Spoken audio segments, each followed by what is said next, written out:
Tori did. Touchdown, Detroit Lions. You're listening to the One Pridecast.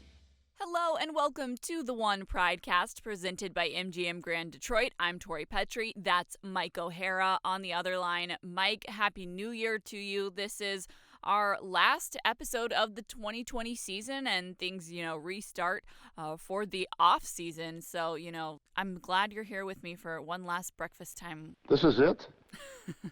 Well, at least for a little bit until we have some more news to talk about, which I think we will pretty dang soon, considering the Lions are on the hunt for a new GM and a new head coach.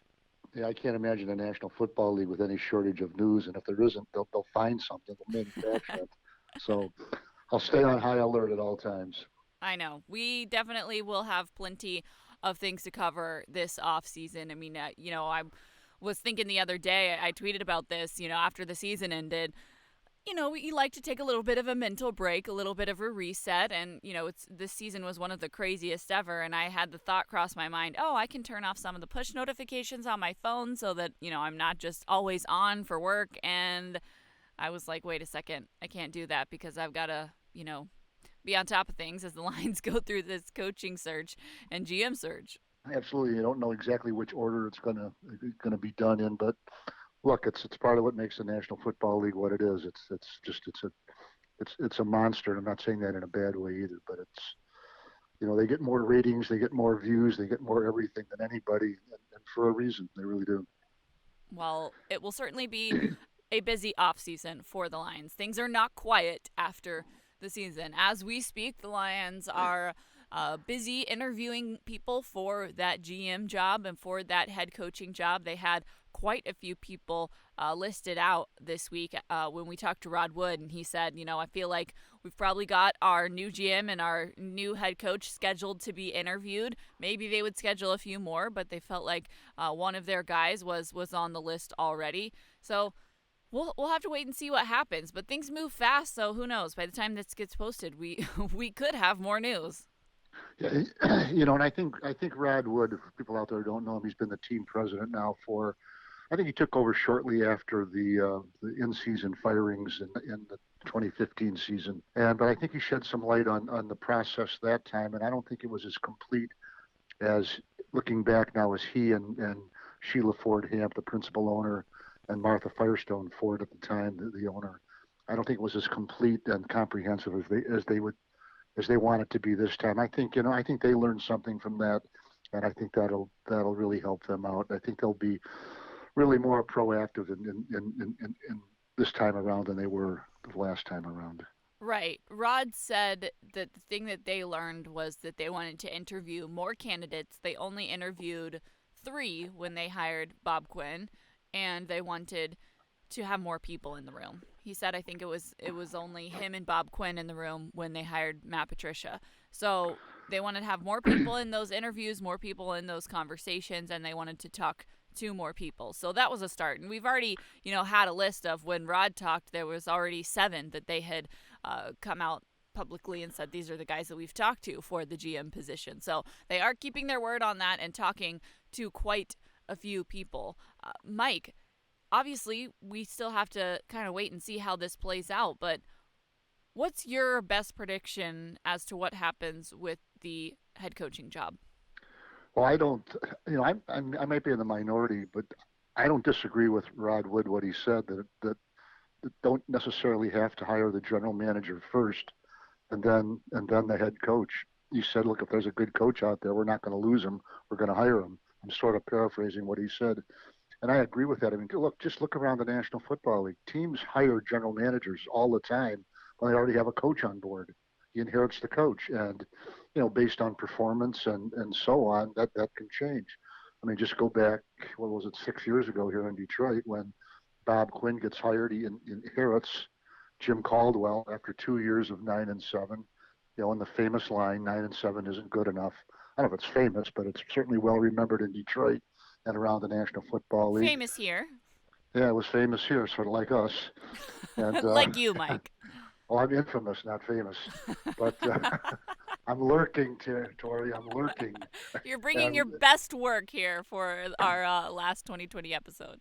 Well, actually, I try to every week, and you bring it out of me somehow. But anyway, you know, he, and they ended up hiring Matt Patricia. And you know what? That just seemed like a fait accompli from the day Bob Quinn walked in the door. Everybody was just kind of thinking, well, when's he going to bring one of his guys from New England here to Detroit?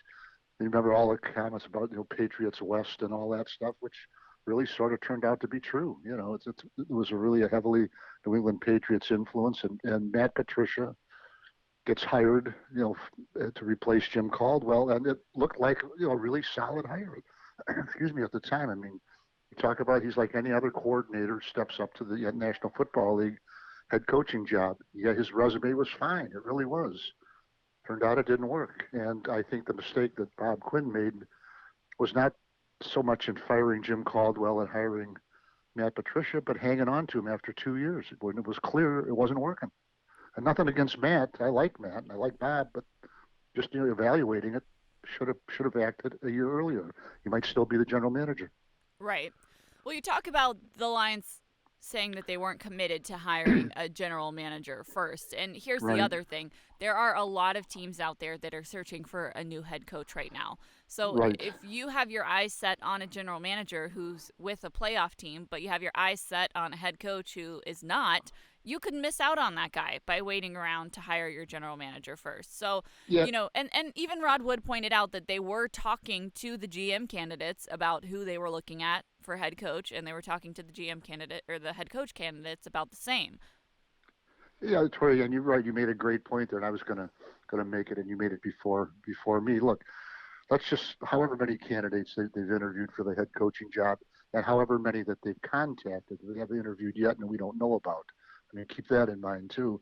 But let's just say I'm interviewing you, Tori, to be the general manager of the Detroit Lions, okay? And I say, now, Tori, we really like Tim Twentyman, and we really like Mike O'Hara as possible head coach candidates. Would you be comfortable with them? And you'll either No. say yes or no. Yeah. You said no. Very quickly. Well, this is going to be a heck of a show the rest of the way. But you understand what I'm saying? Would you be comfortable with them? I mean, Yeah, exactly. it's not.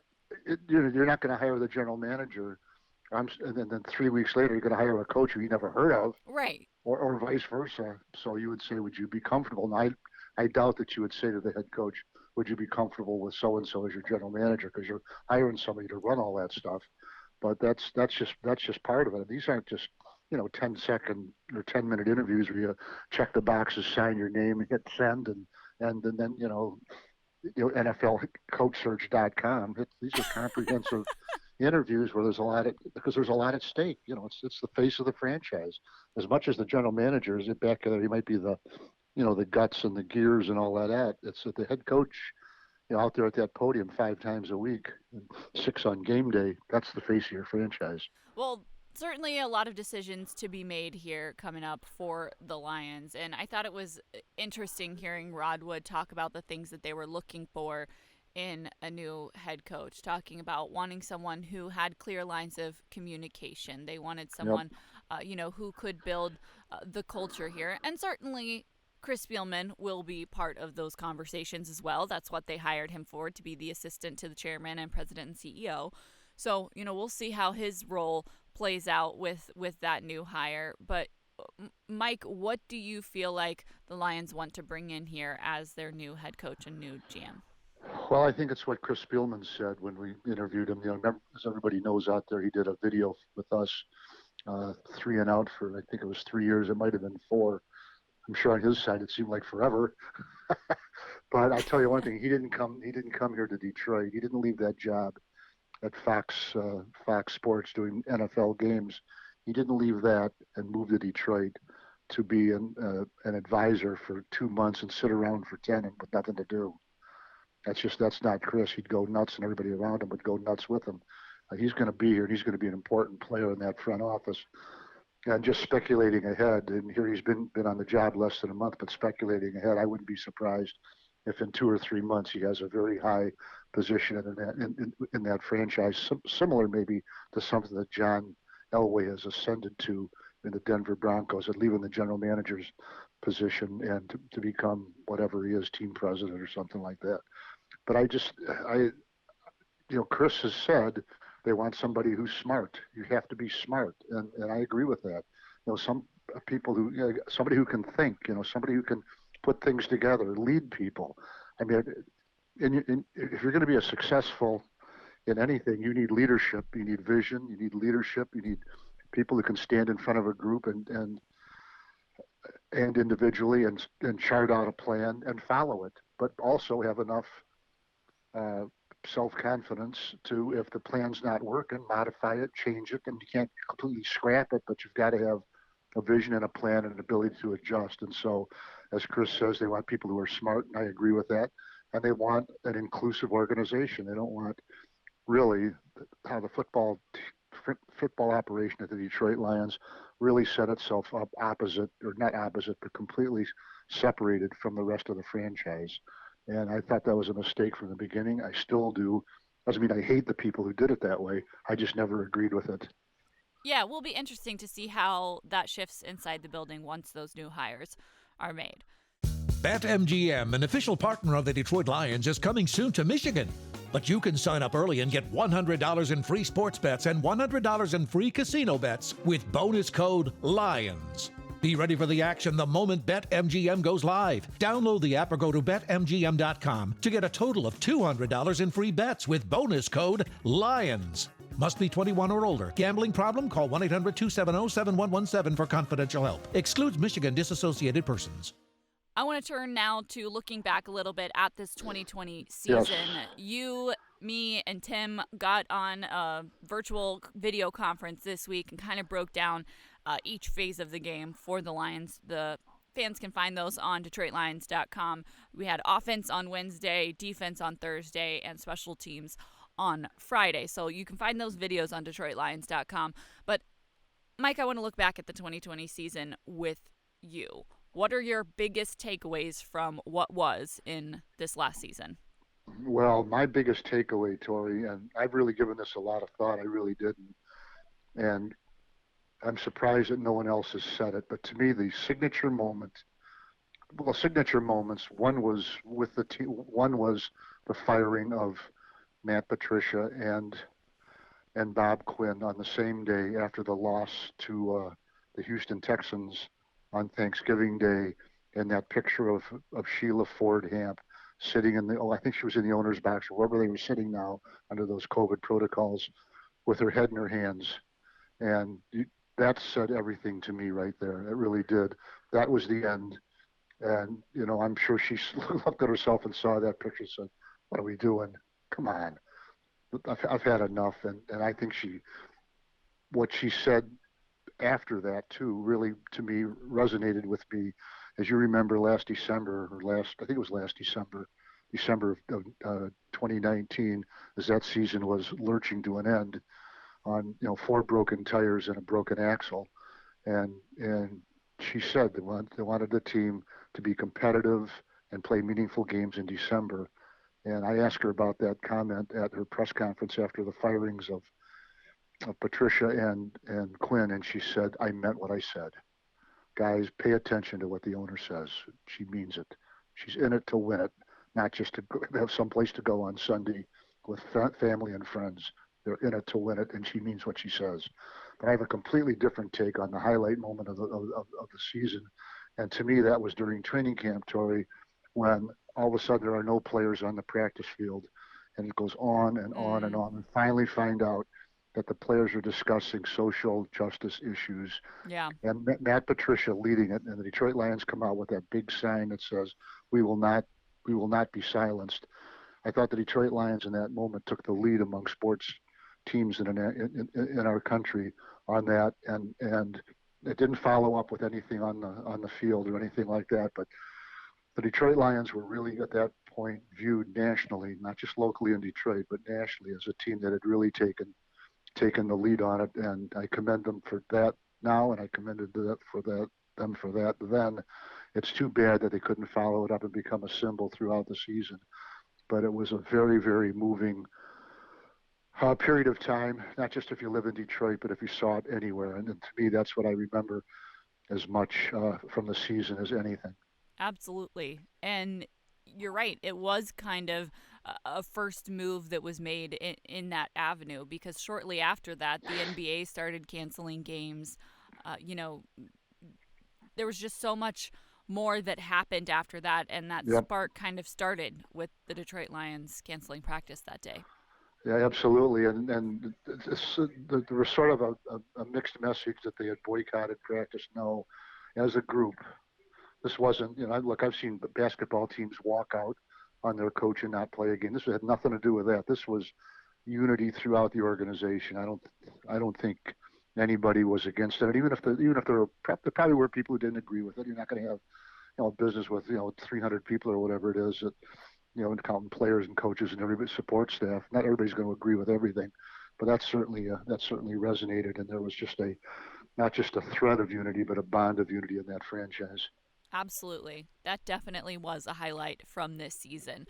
What were your highlights on the field this year, Mike? Someone asked me on Tori's Take, what was your favorite moment from this season? And I'll give you my answer after I hear yours. That's not fair. How can you do this to me? My favorite moment, you know what it probably was? This is kind of weird, I think, but it probably was the last game at Ford Field, Lions versus the Minnesota Vikings. And all week we wondered, is Matthew Stafford going to play? Is Matthew Stafford going to play? And there he is out there for the coin flip. They only send one captain out now because of the COVID, social distancing and all that. And there's Matthew Stafford out for the coin flip. Bad thumb, bad ribs, and a bunch of other stuff that we probably don't know about. Probably even had a toothache for all I know. But then you can see him limp to the sideline and then goes out and plays every single snap on offense and leads the team in a game. He could have just sat there at the bench, put his feet up and say, guys, play fast. I got something to do when this is over. But he did. That's not him. That's No, not him at all. When you hear people talk about Matthew Stafford in that organization, around the National Football League, and other players who played with him and against him, how highly regarded he is, and that was just another moment. So I know talk radio sometimes has a different view. That's good. That's fine. Competing thoughts and all that. It's fair. It's fair communication and all that. But to me, that was Matthew Stafford again. And it was a couple of weeks before that when somebody asked him why he played. He says because it's Sunday and I'm the quarterback of the Detroit Lions. That says everything about him. Yes, I am not surprised that your favorite moment this season was a Matthew Stafford moment, Mike. Well, it's been 12 years of it, okay? And plus, I like the guy too. I don't feel bad saying that. He's one of my all-time favorite Detroit Lions. Yeah, I would agree. My favorite moment was also a Matthew Stafford moment, and it was the game-winning drive against the Atlanta Falcons. Right. Yep. Yeah, I mean, that win put the Lions in a really good place. There was a lot of hope for the Lions at that point because it brought them back to the 500 mark. Yep. And just the way Matthew Stafford led one of his vintage game-winning drives was so much fun to watch. And, just the last second excitement there in that game, that was the highlight of the season for me. Yeah, I agree with you. And the way it started with that sideline pass to T.J. Hawkinson, who instead of going out of bounds, cuts back, and Stafford looks over and just shakes his head like, what are you doing? And then the way it ended, which I love. Look, I love Danny Amendola, okay? He's probably more fun to be with than anybody in football, okay? But they score the touchdown pass to Hawkinson to tie it, and there's Danny running around with his helmet off. And so they've got to kick a 48-yard extra point to win it. Right. Nobody defends the Lions better than the Lions. Well, if anybody's going to kick a 48-yard extra point to win, it would be Matt Prater. Well, 3 of the games they won were on his toe on the last play of the game with time running out, either time running out or time out. Right. And he's an amazing guy now. He didn't have his best year, but he certainly finished it on a high note with that field goal in the last game, his 59th of his career of 50 yards or longer, and that is now the National Football League record, beating out Sebastian Janikowski.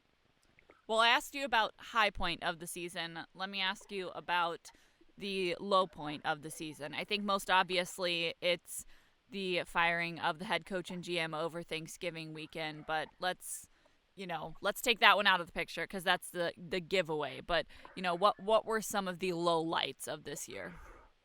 Well, I'm a low life, but no, I'd say that I think that the absolute bottom was the loss to the Tampa Bay Bucks, 47-7. They didn't show up to play. They really didn't. And the interim head coach, Darrell Bevel, and 4 assistant coaches weren't allowed to be with the team because of the COVID policies, COVID protocols. And from start to finish, they just didn't show up. And I saw too much of that, really, including that last game. The last game with that 40-yard touchdown catch and run by Chad Beebe. Just ran through 2 or 3 guys, and like I said, they weren't defenders; they were onlookers. Didn't make any great effort to bring them down. Yeah, it was kind of the struggles of the defense summed up in one play. Some struggles and lack of struggling. Just sort of like accepting your fate. But to me it was that Saturday game against the Bucks on CBS on national television, to put that product on the field like you didn't care just tells me one thing: you didn't care. Right. Yeah, that was definitely, I would say that was mine as well. Another one, in addition to that Thanksgiving Day game, was the Carolina game the Sunday before, because the Lions were held scoreless. Their offense was really their strongest point this season, but the offense is held scoreless, and then you follow it up with the Thanksgiving Day game. And those 2 games back to back were definitely a low point. Yeah, and Tori, just one other one too. I mean, it ended the way it started, really, when they couldn't stop anybody. But the Chicago game where they've got the Bears and the mighty Mitchell Trubisky, who I'm probably higher on than most people are, actually, but he threw 3 fourth-quarter touchdown passes. No, Lions couldn't stop him. You look at it, you go, well, these are the guys the defensive backs that you in free agency that you signed in the last couple of years, and you're supposed to be better, and you're worse. Yeah, absolutely worse. And as it went along, it was documented at the end. It was the most yards and most points they've given up in franchise history, and one of the worst in the history of the National Football League, any team, and the worst of all, you're being compared to the 2008 Detroit Lions, who went 0-16. But I covered that team, and they played harder down the stretch than the 2020 Detroit Lions. They really did. We did talk about that on last week's podcast. So if you want Mike's full thoughts on the 2008 team versus the 2020 team comparison, they're on last week's podcast. Mike, it's obvious that when you have a season like you did, it's going to have more lowlights than highlights. You don't change head coach and GM because you had a ton of highlights. So I think it's obvious that we picked out a few lowlights from this season. But lastly, I want to touch on, we don't do Mike's Pick of the Week, so we'll call this Mike's Pick of the Future, presented by MGM Grand Detroit, the king of sportsbooks. As we look forward, what are some pieces that you feel like the Lions can bring into the future of this franchise under their new GM and new head coach? Well, let me just start with some guys. Look, and you never know what's going to happen with contracts and players who might say, look, I've had enough, I want to move on. But I think there are 3 or 4 veteran players, and there's more than that, but I thought the offensive line was a strength. From center to left tackle in particular, Frank Ragnow, Jonah Jackson, the rookie from 4 years at Rutgers, 1 year at Ohio State. If I were him, I'd want to be from Ohio State too. And then Taylor Decker at left tackle, not just an emerging good player, but really an emerging leader who will speak up in a good and positive and constructive way. I'd like to see Marvin Jones Jr. come back and Romeo Okwara, and of course Matthew Stafford and a few others. But looking at the young guys from the draft, and I'm doing something on that for this upcoming Monday on DetroitLions.com. Just looking at the draft picks, and I can make a case that their best pick was the 2 best picks were the 2nd, 3rd, 5th, and 6th rounds. And in order, that would be DeAndre Swift, the running back from Georgia. I've already mentioned Jonah Jackson, a 3rd-round pick from Ohio State. 5th round, Quintez Cephas. Keep your peepers on this kid, man. Talk about when he drafted, he looked at his 40 time of the combine, 4.7 something.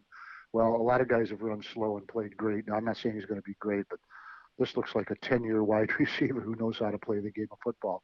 And then John Penasini from Utah. I mean, Yeah. Tori, you've seen him play. What a stud in the middle there on that offensive line. Very underrated this season because of all the other struggles on defense. Absolutely. First 2 games of the season, he played special teams only. Games 3 and 4, he was a rotational defensive tackle. And weeks 5 through 16, he was a full-time starter on the defensive line. I tell you what, you look at a guy who's built to play a position. He is built to be an interior defensive tackle. And trying to run through him is like hitting a fire hydrant on your bicycle. I mean, you're not going anywhere. He is just absolutely, I think like I said, same thing about Cephas and a couple of the other guys. He's going to be a National Football League player for a long time. He is a good ball player. Well, Mike, that does it for our 2020 season series of the podcast. We've looked back now at what happened in 2020. We've looked ahead at what will happen this offseason. We still have plenty to talk about once this offseason starts really getting off the ground, Mike. But it's been a pleasure hanging out with you in the mornings all season long to chat on this podcast. I hope you've enjoyed all your breakfasts. I really did. In fact, after about 3 or 4 weeks, I did not fear looking at the caller IDs to see who was calling. But you did the first few weeks. Absolutely. I was just panic-stricken. I understand. I completely understand. Well, I have a feeling we'll be talking to you sooner rather than later because of all the news that will be on the horizon for the Detroit Lions. But for one last time for the 2020 season, Mike, thanks so much for hanging out with me on the podcast. Well, and thanks for having me. I appreciate every minute of it. Well, and thank you guys for listening. We'll chat more in the offseason. BetMGM, an official partner of the Detroit Lions, is coming soon to Michigan. But you can sign up early and get $100 in free sports bets and $100 in free casino bets with bonus code LIONS. Be ready for the action the moment BetMGM goes live. Download the app or go to BetMGM.com to get a total of $200 in free bets with bonus code LIONS. Must be 21 or older. Gambling problem? Call 1-800-270-7117 for confidential help. Excludes Michigan disassociated persons.